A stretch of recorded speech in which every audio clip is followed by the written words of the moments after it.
On va enlever toutes les vis qui restent dans les suspentes. Là, on en a pour un petit moment. Voilà, je vais vous montrer les fameuses vis en question que j'enlève. Mais les vis que j'enlève, c'est ce qui est resté quand j'ai arraché le placo. Voilà. Et après, une fois que c'est enlevé, voilà. Donc je vais me mettre en off, je vais enlever toutes ces vis et puis on se revoit un peu plus tard. On va utiliser ce type de raccord. Au bout de ça, on pousse la languette. Voilà.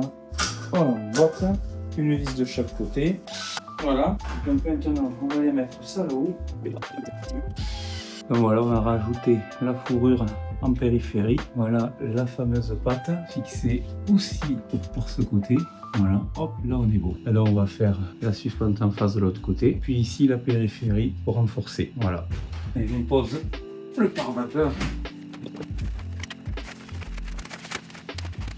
Bon et voilà.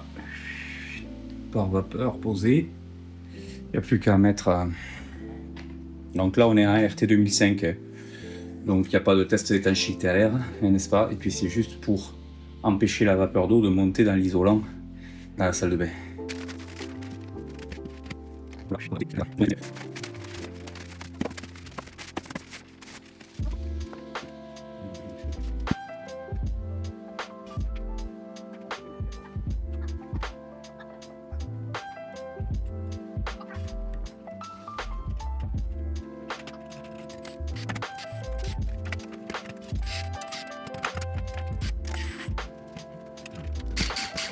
Et bien voilà, la plaque de plâtre est mise, donc il faudra découper le pare-vapeur. Voilà.